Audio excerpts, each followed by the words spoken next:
Hey guys, welcome back to day two of big reactions.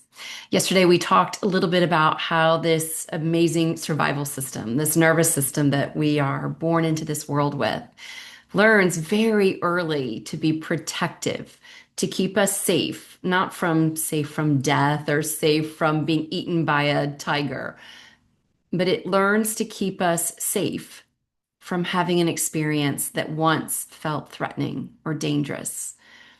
And so today I want to talk about how that system is not logical. It's pre-verbal.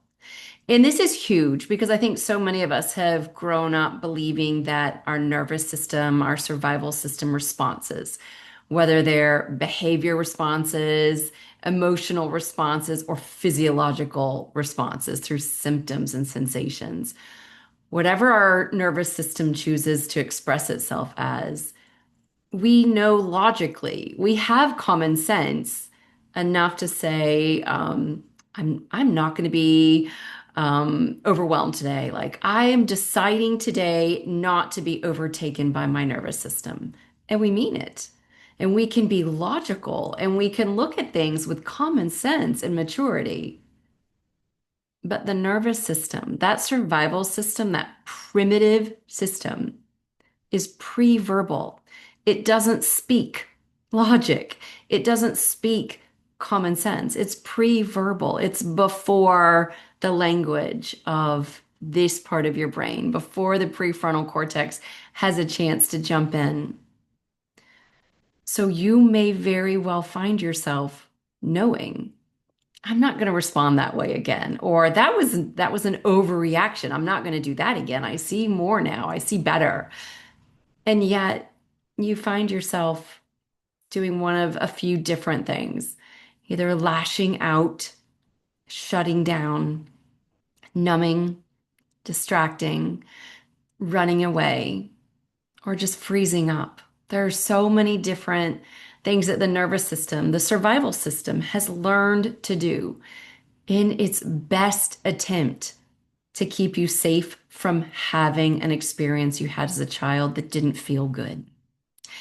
So I really, really want to drive home the point that this system, it's not a conscious system. It's not something you control.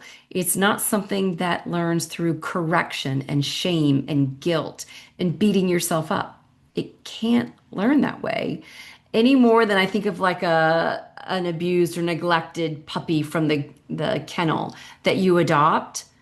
You don't teach it to settle down. You don't teach it to stop snarling and baring its teeth and letting all its fur come up by screaming at it, by correcting it.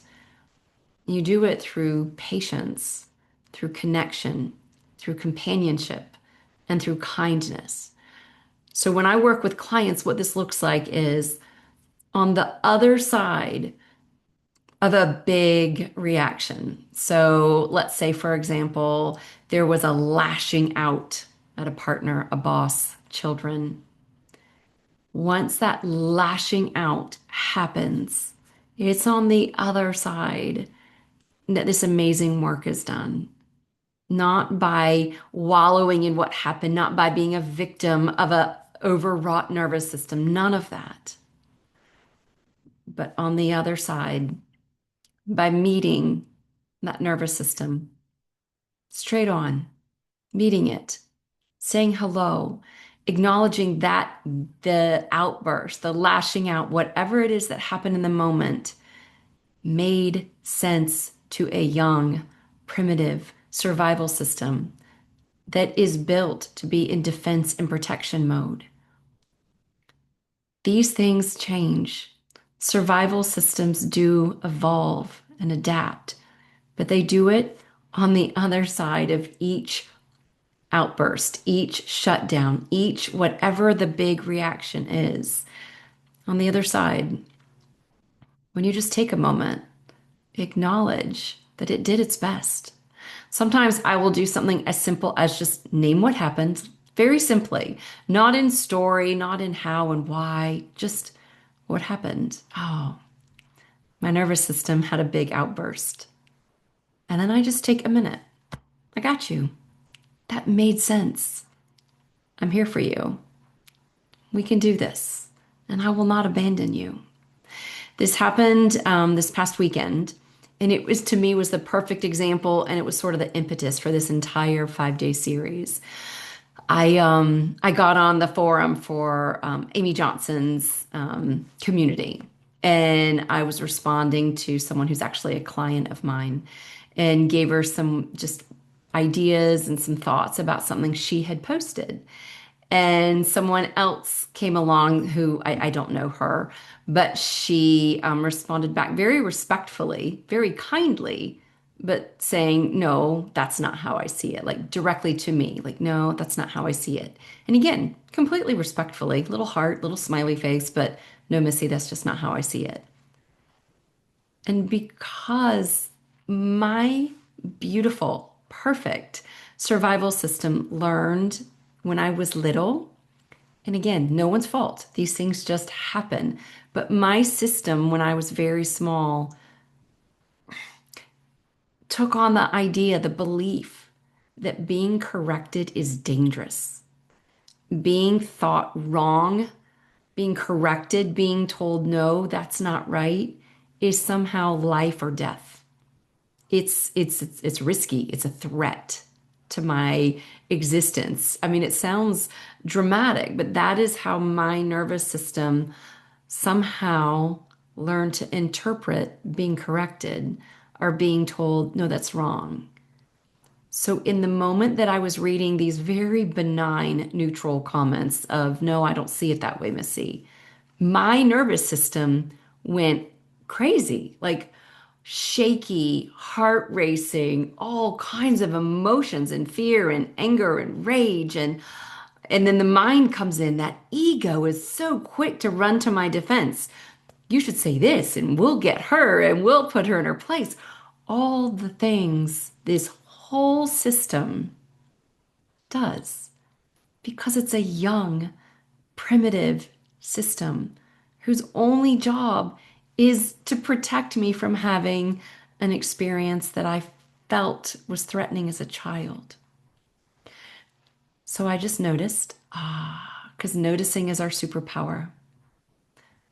There goes the survival system doing exactly what it learned to do as a child, as a young little girl. It didn't overreact. My system did not overreact to the forum comments.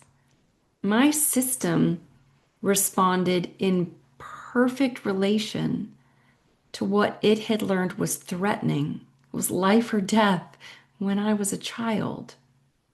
So in that moment, I came into my office, which I tend to do now when my nervous system has big reactions.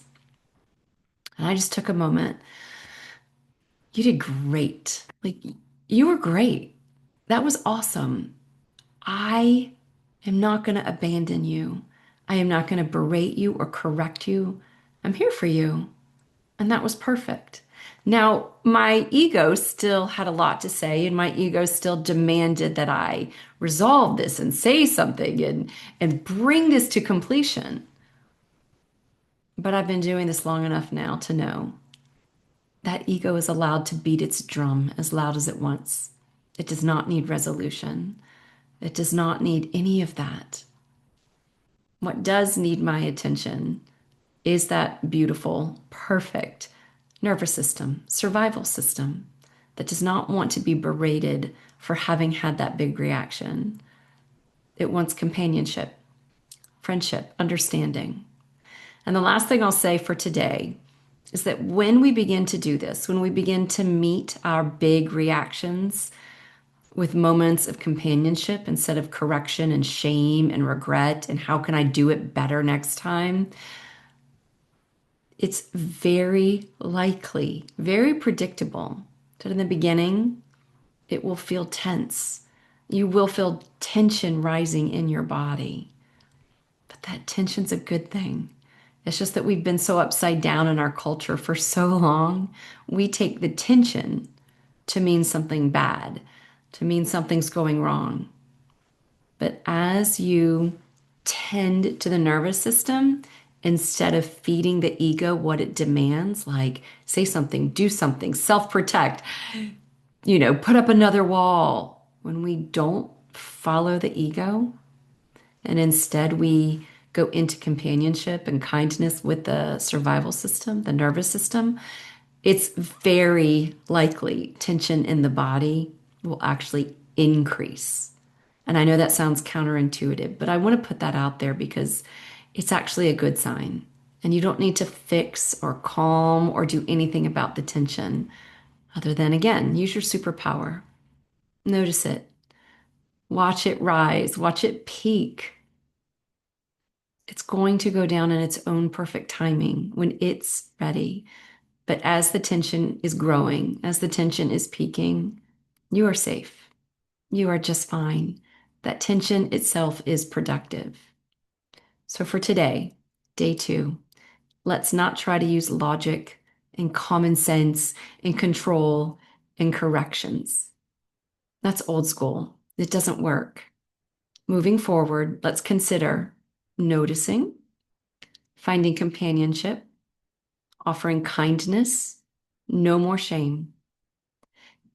And I forgot the last one. I had it right on the tip of my tongue. Maybe I'll save that one for day 3.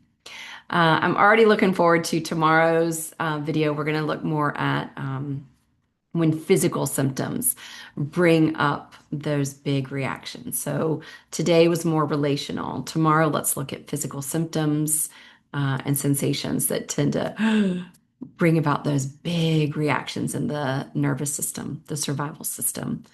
It's pretty amazing what we can do just when we move from logic, common sense, correction to companionship, kindness, and compassion. Makes all the difference in the world. I love you guys. I'll see you tomorrow. Bye.